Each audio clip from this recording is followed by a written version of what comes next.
Is on turning fractions into decimals. So when we're converting fractions into decimals, we want to remember that values can be represented in several ways.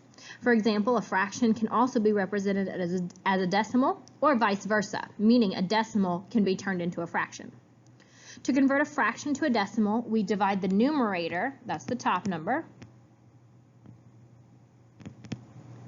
by the denominator, that's the bottom number. To convert a decimal to a fraction, put the decimal over 1 and multiply the numerator and the denominator by 10 until there's no longer a decimal in the numerator. Then simplify your fraction. An easier method would be to just write the place value that the decimal is in and then simplify. Now there's different types of decimals. If a fraction converts into a decimal that stops, we call it a terminating decimal. The word terminating means stop. Otherwise, if a fraction converts into a decimal with a repeating block, we call it a repeating decimal.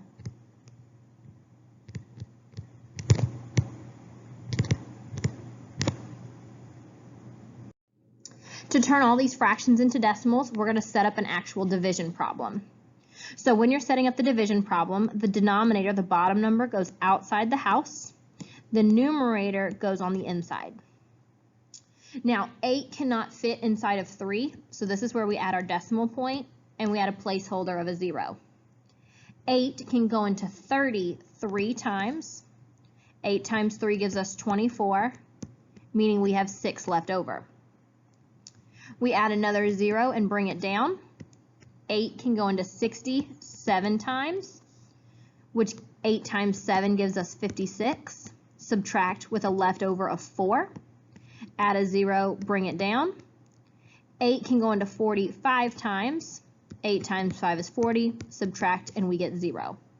Our decimal answer is 0.375. For number 2, again, we take our denominator 16. That number goes outside the house. We put the numerator number inside the house. 16 cannot fit inside of 1, so we add a decimal point and a 0. 16 cannot fit inside of 10, so we have to add another placeholder value. 16 can go into 100 6 times. 6 times 16 gives us 96. Subtract and we're left over with 4. Add a 0, bring it down. 16 can go into 42 times. 2 times 16 is 32. Subtract and we're left with 8. Add a 0, bring it down. 16 can go into 85 times. 16 times 5 is 80. Subtract and we get 0. Our decimal answer is 0.0625. For number 3, again, we take our denominator 6, that goes outside the house. The numerator 5 goes on the inside.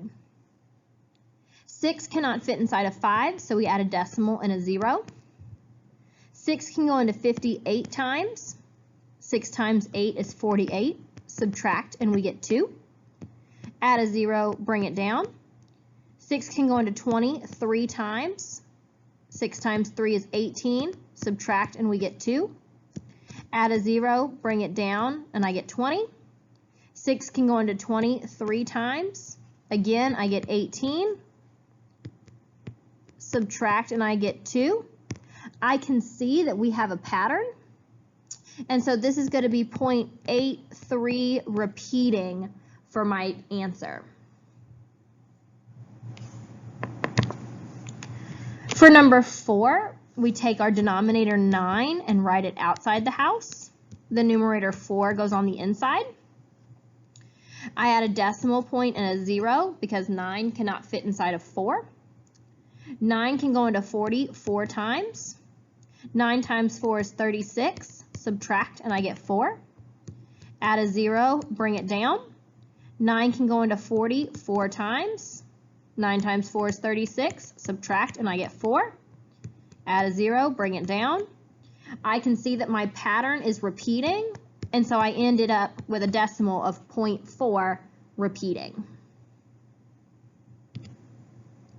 For number 5, again, we take our bottom number 4 and put it outside the house. Our top number 13 goes inside the house. Now, 4 can fit inside of 13. 4 can go into 13 3 times. 4 times 3 is 12. Subtract and we're left with 1. Now is where we add the decimal and the placeholder 0. 4 can go into 10 2 times. 4 times 2 is 8. Subtract and we're left with 2. Add a 0, bring it down. 4 can go into 25 times. 4 times 5 is 20. Subtract and we're left with 0. 3.25 is my remaining decimal. And the last problem, 7 over 9. We start with our 9, the denominator, outside the house, and 7 on the inside. 9 cannot fit inside of 7, so we add a decimal point and a 0. 9 can go into 70 7 times. 9 times 7 is 63. Subtract and we get 7. We add a 0, bring it down. 9 can go into 70 7 times. 9 times 7 is 63. Subtract and I get 7. Add a 0, bring it down. We can see that we're having a pattern. We keep getting 70 over and over again. And so my decimal answer is going to be 0.7 repeating. For numbers 7 through 12, we're going to take the decimal points and turn them back into fractions. So for 0.35, we take our decimal and put it on the top part of the fraction. Now 0.35 is in the hundredths place. The first place value is known as the tenths. The second place value is known as the hundredths. And the third place value is known as the thousandths. So because we're in the hundredths place, 35, we write it as 35 over 100. Except we can simplify this fraction. Both of them are divisible by 5, and so we can divide. 35 divided by 5 is 7. 100 divided by 5 is 20. 7 over 20 is our simplified fraction. For number 8, we have the decimal point 0.275. It is in the thousandths place, so we write it over 1,000. This number can be simplified. Both of the numbers are divisible by 5. 275 divided by 5 is 55. 1,000 divided by 5 is 200. However, we are not finished because this answer, 55 over 200, is also divisible by 5. We know that because the 5 and 0 in 55 and 200 show us that it's divisible by 5. 55 divided by 5 is 11. 200 divided by 5 is 40. 11 over 40 is our simplified fraction. For number 9, we have a whole number 8. We're going to hold on to that piece. We're going to save it for later. We start with the 12, which is in the hundredths place, so we do it as 12 over 100. Both of those are even numbers, meaning we can divide them by 2. 12 divided by 2 is 6. 100 divided by 2 is 50. But we are not finished. 6 and 50 are also even numbers, so we can divide both of those by 2 again. 6 divided by 2 is 3. 50 divided by 2 is 25. So 3 over 25 is our fraction. However, we need to put our whole number back in our answer. And so we have our whole number 8 and then the fraction 3 over 25. For number 10, we have 0.8 repeating. Now, in this problem, we could easily rewrite this as 0.8 repeating. We do not have to have each individual value written out. It can just be written as 0.8 with the line on top. Now, the piece to notice here is that it's in the tenths place, and so normally we would write it as 8 over 10. But because it's repeating, we change it. All repeating decimals are written over 9s. So instead of 10, we change it to a 9. Instead of a 100, we would change it to a 99. Instead of a 1,000, we would change it to a 999. We take it down one place value to write it as a fraction. 8/9 is our simplified fraction. Now, the same thing can be said about the second problem, number 11, 0.11 repeating. Because it is a double digit, we can just leave it as 0.1 repeating. We do not have to have 1 repeating. Normally, that would be in the tenths place for 1/10, but because it's repeating, we take it down a level and make it 1/9. For number 12, we have a whole number 5 that we're going to save till the end. And we start with our fraction. We have our decimal 2. 2 is in the hundredths place, so we write it over 100. They're both even, so we can divide them by 2. 2 divided by 2 is 1. 100 divided by 2 is 50, and so 1/50 is our fraction. Except we take our final answer and put our whole number 5 back in, and so our final answer is 5 1/50. Number 13, Amber has $5.55 in her pocket. Express this amount as a fraction in simplest form. So again, we have a whole number 5 that we're going to save for later. We're going to start with the decimal. 55 is in the hundredths place. Because again, remember, the first place value is the tenths. The second place value is the hundredths. And the third place value is the thousandths. So we would write it as 55 over 100, but both of those are divisible by 5. 55 divided by 5 is 11. 100 divided by 5 is 20. So that's going to be our fraction. We take our whole number 5 and put it back into our final answer for 5 11/20. For number 14, we have Cody's new dog weighs 7 2/3 pounds. Express this weight as a decimal. So to turn into a decimal, we take the whole number, we take the denominator 3 and put it outside the house. The numerator 2 goes on the inside of the house. And we're going to save the whole number 7 for last. 3 cannot go into 2, so we add a decimal and a 0. 3 can go into 20 6 times. 3 times 6 is 18. Subtract and we get 2. Add a 0, bring it down. 3 can go into 20 6 times. I get 18. Subtract and I get 2. I can see a pattern emerging, so I know that 0.6 repeating is going to be my decimal. And then we throw the whole number 7 back into the final answer, 7.6 repeating. Number 15, Trish entered a problem on her calculator that gave her this result on the screen, 0.1894528 ... Would this decimal be considered a repeating decimal? Why or why not? It is not repeating. Because all of the numbers are different.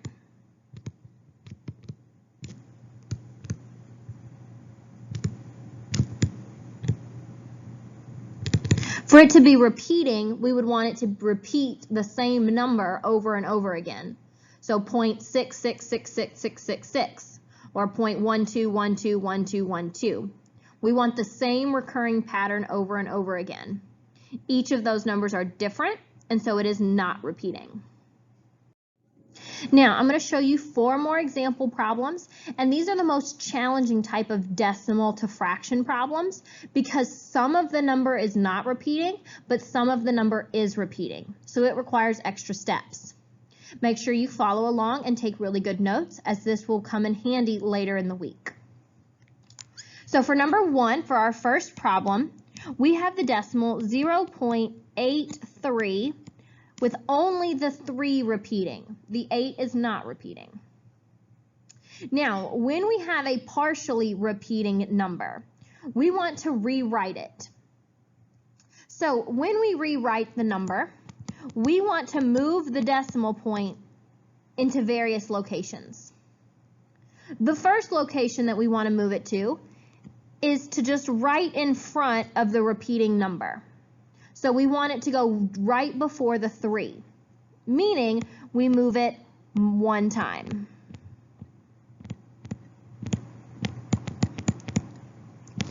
When we move that decimal 1 time, it's the same as multiplying by 10. We can say it's the same as times 10. So my new problem, my new number that we're using, is going to be 8.3 repeating. The numbers stay the same, we've just moved the decimal point. And remember, we've talked about how that means we're multiplying by 10. Now, the second time that we're going to change the number, so we start with our 0.83 repeating, I want to move it to the back of the number. So this time we're going to move it 2 times. We're going to move it to the end.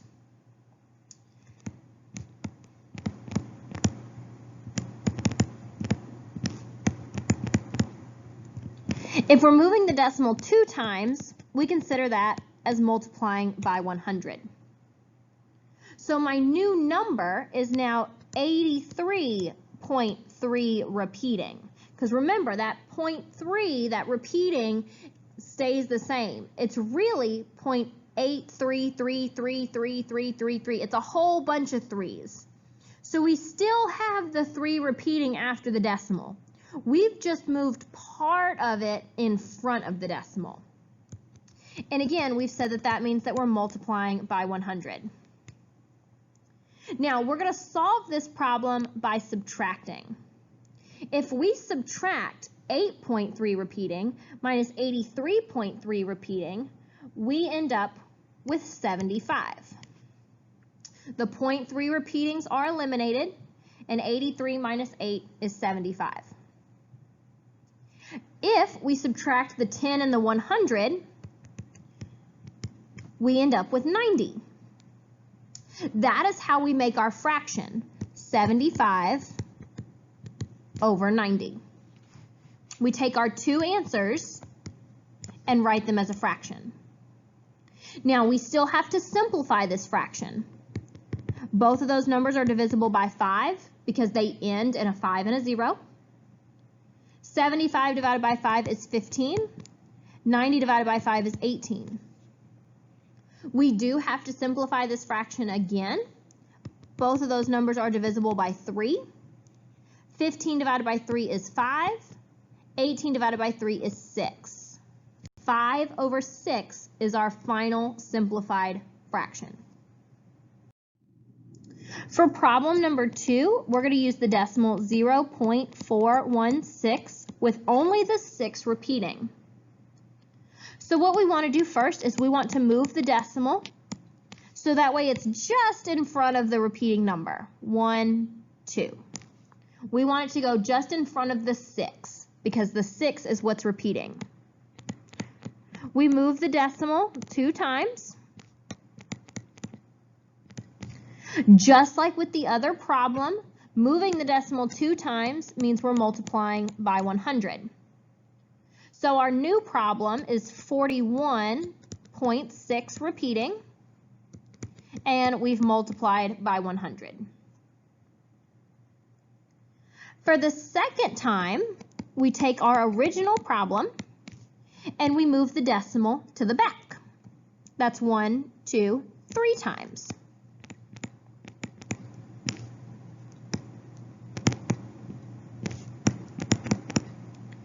If we move the decimal 3 times, we consider that multiplying by 1,000.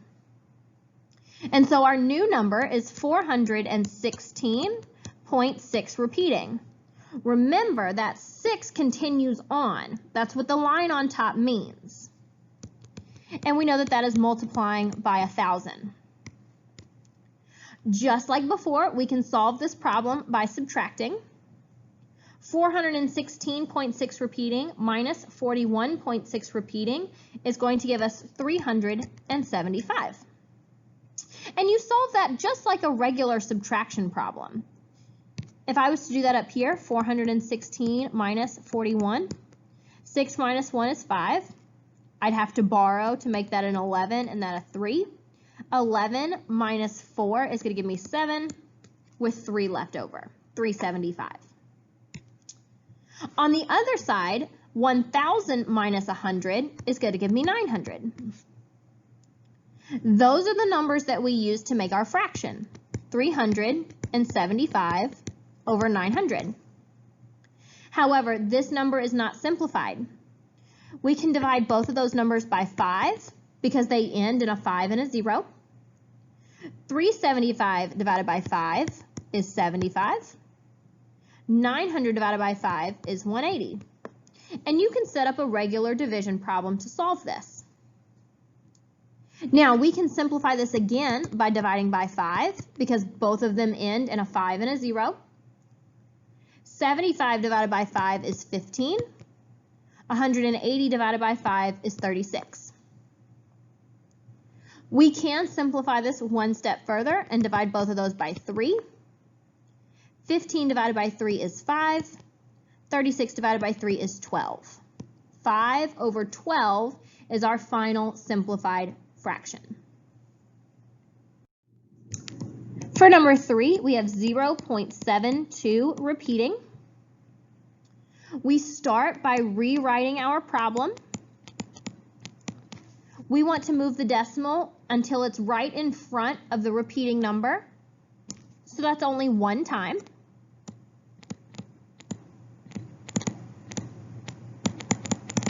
When you move a decimal one time, it's the same as multiplying by 10.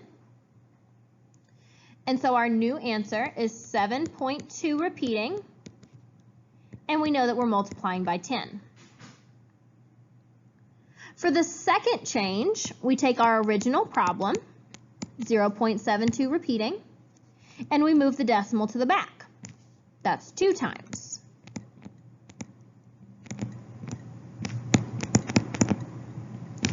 When you move a decimal 2 times, it's the same as multiplying by 100. So our new problem is 72.2 repeating. Remember, the repeating part stays the same. And we've multiplied by 100. And then we can subtract our problem. Now, we solve it just like a regular subtraction problem. 72 minus 7. We can't do that, so we borrow. We make that a 12 and a 6. 12 minus 7 is going to give us 5, and then 6 is 65. When we subtract 10 and 100, we get 90. And we use those two numbers to make our fraction, 65 over 90. We can simplify 65 and 90 by dividing by 5, because both of them end in a 5 and a 0.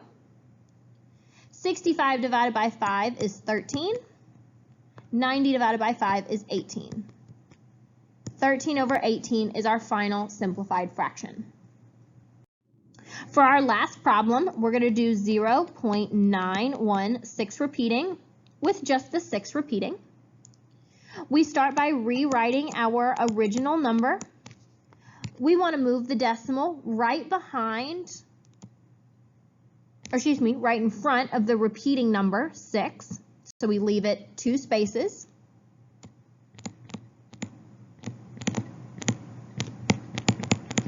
When we move a decimal 2 times, it's the same as multiplying by 100.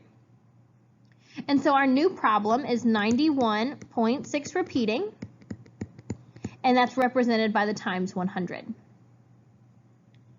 Now, for the second movement, we take our original number, 0.916 repeating, and we move the decimal to the back, 1, 2, 3 times.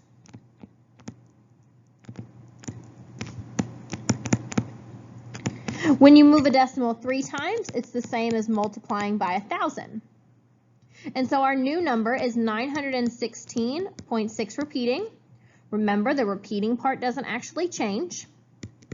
And we're multiplying it by 1,000. Now we would take this problem and we would subtract it. If we were to subtract 916 minus 91, 6 minus 1 would give us 5. We can't solve 9 minus 1, so we have to borrow to make that an 11, so that becomes an 8. 11 minus 9 gives us 2, and then we have 8 left over, so 825. When we subtract the 1,000 and the 100, we're left with 900. So we use those two numbers in order to make our fraction. We can simplify both of those numbers by dividing by 5 because they each end in a 5 and a 0. 825 divided by 5 is 165. 900 divided by 5 is 180. Again, we can simplify by dividing by 5 because both of them end in a 5 and a 0. 165 divided by 5 is 33. 180 divided by 5 is 36. Again, we can simplify this again and divide by 3. 33 divided by 3 is 11. 36 divided by 3 is 12. 11 over 12 is our final simplified fraction.